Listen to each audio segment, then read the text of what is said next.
Hello everybody, it's Maikito. We had a great day, as you can tell from the thumbnail. I'll go over those picks as always towards the end of the video. But there's actually a lot of picks that I have to go through, and that's just including the Nations League picks, after that including the other ones. But I'll get into that again later on in the video, so I just get straight into the picks. My first pick is Dominik Szoboszlai to go higher than 2 shots assisted, playing at home for Hungary, going up against Bosnia. He's a good playmaker, especially for Hungary. I feel like that's really one of his main roles, if not more important than him to shoot for Hungary than it is for him to, like I said, go out there and shoot. He's had 2+ in his last 5 out of 5 games, including the ones in the Prem. So in recent form, he's done great. He had 2 in the loss versus Germany, and that was a tough defensive matchup. And now they have a much better defensive matchup in Bosnia, who gave 28 shots to the Netherlands. So Hungary can definitely take advantage of that defensive matchup, and Szoboszlai can take advantage of that and pass to his teammates so that they can shoot. And now Hungary's at home, while in the first game they played away. And again, he had 2 in that game versus Germany. He averaged 2.67 chances created so far in 3 games in the Prem. He averaged 2.33 chances created in the Euros, 2.88 in the Euro qualifications, and 2.39 last season in the Prem. And half of those games were off the bench. So he averages at least 2.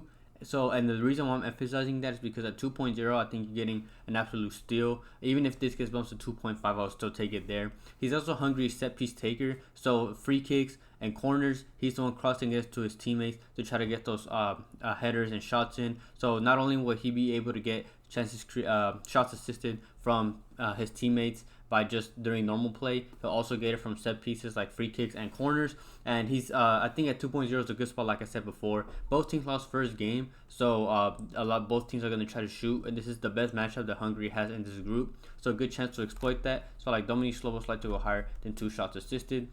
My next prop is Gakpo to go higher in 2 shots, playing at home for the Netherlands, going up against Germany. I know it is a tough defensive matchup, but I just like the way Gakpo plays for the Netherlands. He just plays different. He's much better when he plays for his country, in my opinion, than when he plays for Liverpool, because he has much more freedom than what he does when he plays over there.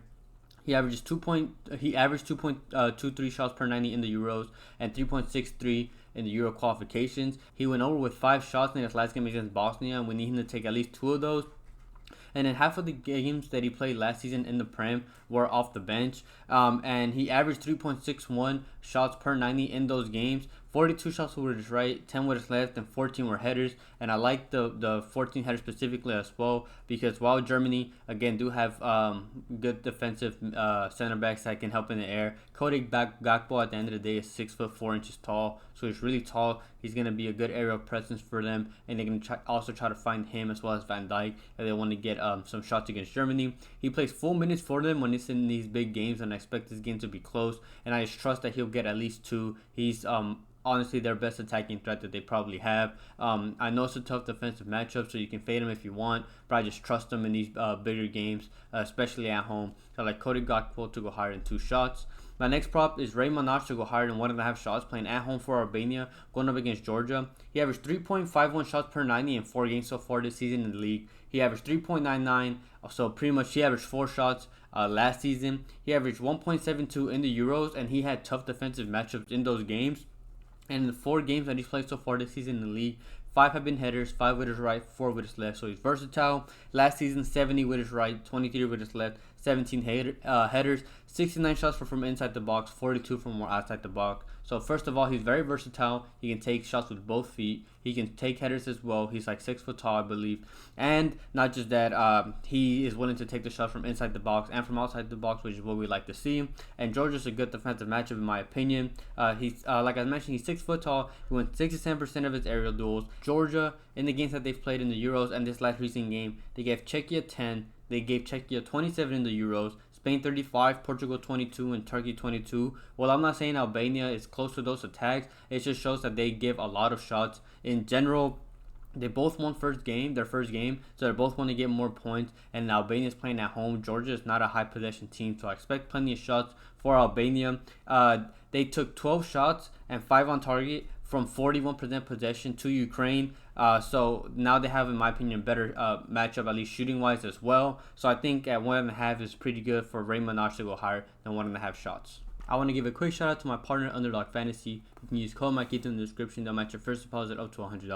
I also have the YouTube membership for those that are interested. You get the plays out before anybody else, and it's also a great way to support the channel. I also have my PrizePicks, my Fliff, and my my Cashapp linked as well if you ever want to feel generous and want to donate. So I really appreciate anybody who supports me in any way. My next pick is Adam Hlozek to go higher in 2 shots, playing at home for Czechia, going up against Ukraine.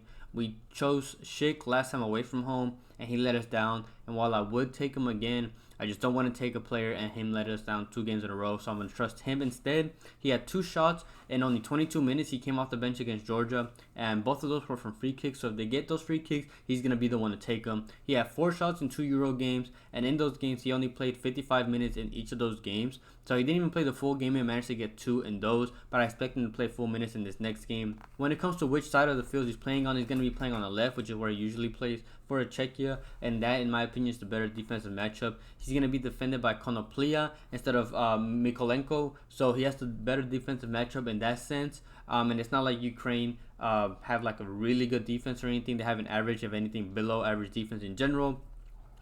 He didn't get many chances for his club last season, so I just think they're underestimating how good he can really be. They both lost the first game, and Ukraine in the shots and the games that they played in the Euros and last game, they gave Albania 12, Belgium 12, Slovakia 14, Romania 9, but Romania first of all took the lead early, and they only had 29% possession of the ball.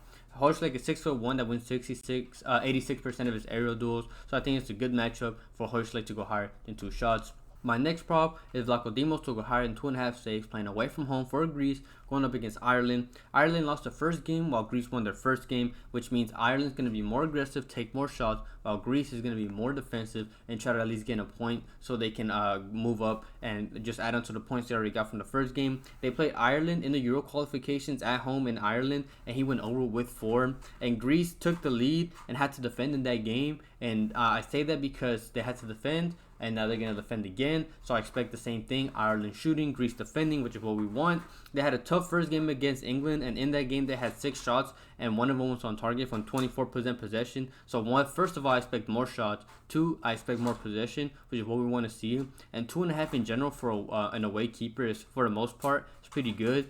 I just feel like they're underestimating how good Ireland can be, especially in Ireland. They averaged 3 in qualification. Vlachodimos averaged 3 saves in the Euro qualification, saving 75% of the shots he faced. And I also like this prop because it's not going to be an easy matchup for Ireland, in the sense that they won't be able to really take the lead early, in my opinion. So they're going to have to fight for those points, fight for that win. So I think he's going to make at least 3 saves. So I like Vlachodimos to go higher than 2.5 saves. The last player prop that I like is Robert Uldrikis to go higher than 1.5 shots, playing at home for Latvia, going up against Faroe Islands. He's played 3 games so far this season for his club and has taken 10 shots, so he's averaged over 2 in general. He averaged 1.08 shots in Euro qualification, but that's because it's not like they had good defensive matchups for the most part. And this is their best matchup possible, just in general over the last couple games and in their group in general. They're going up against a horrible Faroe Islands defense. He averaged 2.61 shots per 90 last season, and if you look at the games that Faroe Island played, they gave their opponents, they gave Macedonia, who played away, 17, Albania at home 8, Czechia at home 29, Poland away 13, Moldova, who has a horrible attack, away from home 12, Poland at home 19, and Albania away 19. So Latvia are the only team in their group with no points. Faroe Islands actually managed to get a draw in their first game. So Latvia and Robert Uldrikis will shoot, and I think they're underestimating how good he can be. So I like Uldrikis to go higher than 1.5 shots. I know there's a lot of CONMEBOL games, but I don't actually like many, if any, player props on there, just because those games tend to be more physical games, and there's not really as much shooting as you would expect. So 1, I don't want to force any picks. 2, I feel like I've already gave a lot of picks. And 3, I just really don't like too much there. And then when it comes to money line, same thing.